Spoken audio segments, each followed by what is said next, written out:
जीवन हमें एक मौका देता है, इसलिए जब भी सही कॉलेज चुनने का समय आए तो सिर्फ मंगलायतन यूनिवर्सिटी आपके बेहतरीन भविष्य और सर्वांगीण विकास के लिए। प्रधानमंत्री नरेंद्र मोदी की अध्यक्षता में 2 दिन पहले हुई केंद्रीय मंत्रिमंडल की बैठक में 8वें वेतन आयोग के गठन को मंजूरी दे दी गई। मगर खबर यह है कि 8वें वेतन आयोग की सिफारिशों का सीधा फायदा देश भर के साथ ही हरियाणा के भी करीब 6 लाख नियमित कर्मचारियों और पेंशनर्स को मिलेगा। इसमें करीब 3 लाख नियमित कर्मचारी और 3 लाख पेंशनर शामिल हैं। हरियाणा के कर्मचारियों को फिलहाल 7वें वेतन आयोग की सिफारिशों के तहत वेतनमान और पेंशन मिल रही है। राज्य सरकार द्वारा 7वें वेतन आयोग की सिफारिशें लागू करने के बाद सरकारी खजाने पर करीब 6,500 करोड़ रुपए का वित्तीय बोझ पड़ा था। 8वें वेतन आयोग की सिफारिशों को लागू करने के बाद राज्य के सरकारी खजाने पर करीब 9,000 करोड़ रुपए का वित्तीय बोझ पड़ने की संभावना जताई जा रही है। 1 जनवरी 2026 से इस वेतन आयोग की सिफारिशें लागू होने की संभावना है।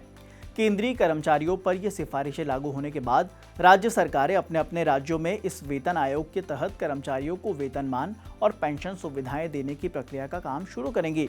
मगर सवाल ये कि आखिर सैलरी में कितने प्रतिशत की बढ़ोतरी होगी? इसका आसान सा जवाब है। वित्त विभाग के अधिकारियों का कहना है कि अब ये बताना थोड़ा मुश्किल है कि कर्मचारियों के वेतन और पेंशन में कितने प्रतिशत की बढ़ोतरी होगी, क्योंकि अभी तक 8वां वेतन आयोग गठित नहीं हुआ है और न ही उसकी सिफारिशें सामने आई हैं। याद हो कि 7वें वेतन आयोग की सिफारिशों को भी काफी देर से लागू किया गया था। पहले केंद्रीय कर्मचारियों पर 8वां वेतनमान लागू होगा, इसके बाद इसे देश की 24 राज्य सरकारों द्वारा अपने यहाँ लागू किया जाएगा। हालांकि उनकी अधिकतर सिफारिशें और वेतन और पेंशन बढ़ाने का फॉर्मूला केंद्रीय आयोग के फॉर्मूले के लगभग समान ही होता है, लेकिन इसमें बदलाव संभव है। इसीलिए राज्य सरकारों को भी अपने यहाँ 8वां वेतन आयोग के गठन की ओर अभी से तैयारी कर लेनी चाहिए। हरियाणा की बात करें तो वहां मुख्यमंत्री नायाब सिंह सैनी ही राज्य का वित्त मंत्रालय संभालते हैं। पूर्व मुख्यमंत्री मनोहर लाल भी पूरे 5 साल तक राज्य के वित्त मंत्री रहे। इस बार का बजट मुख्यमंत्री नायाब सिंह सैनी पेश करेंगे। कुछ एक्सपर्ट्स का कहना है कि हरियाणा सरकार को अपने बजट में राज्य के कर्मचारियों व पेंशनर्स के लिए 8वां वेतन आयोग लागू करने की घोषणा करनी चाहिए। एक नजर डालते हैं हरियाणा के आंकड़ों पर। पहले बात करते हैं हरियाणा में रुपया कैसे आता है।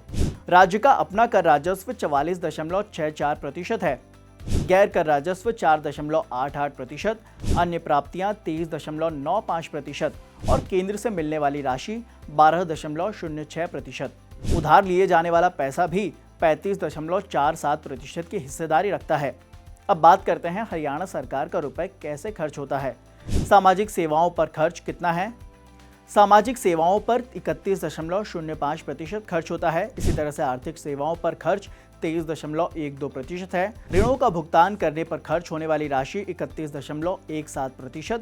सामान्य सेवाओं पर सरकारी खर्च राशि 14.66% है। इसके साथ लोन का ब्याज देने में भी मोटी राशि खर्च हो रही है। हरियाणा सरकार द्वारा 35.47% ऋण लिया जाता है, लेकिन इसके विपरीत 31.17% की वापसी होती है। इस मद में मूल राशि का भुगतान 17.93% होती है, जबकि ब्याज की मद में 13.24% राशि का भुगतान राज्य सरकारों को करना पड़ता है। प्रशासनिक सेवाओं यानी कि वेतन की मद में करीब 5% बजट राशि की खर्च की जाती है, जबकि पेंशन की मद में 8% राशि खर्च हो रही है। हरियाणा में 7वां वेतन आयोग लागू है, लेकिन अब भी बड़ी गिनती में कर्मचारी और पेंशनर्स 5वें और 6ठे वेतन आयोग के अनुसार वेतन तथा पेंशन ले रहे हैं। 7वें वेतन आयोग के अनुसार वेतन ले रहे करीब 3 लाख कर्मचारियों और 3.25 लाख पेंशनर्स का महंगाई भत्ता पहले ही 50% से बढ़ाकर 53% किया जा चुका है। फिलहाल इस खबर में इतना ही। देश और दुनिया की तमाम जानकारी के लिए आप देखते रहिए दैनिक जागरण।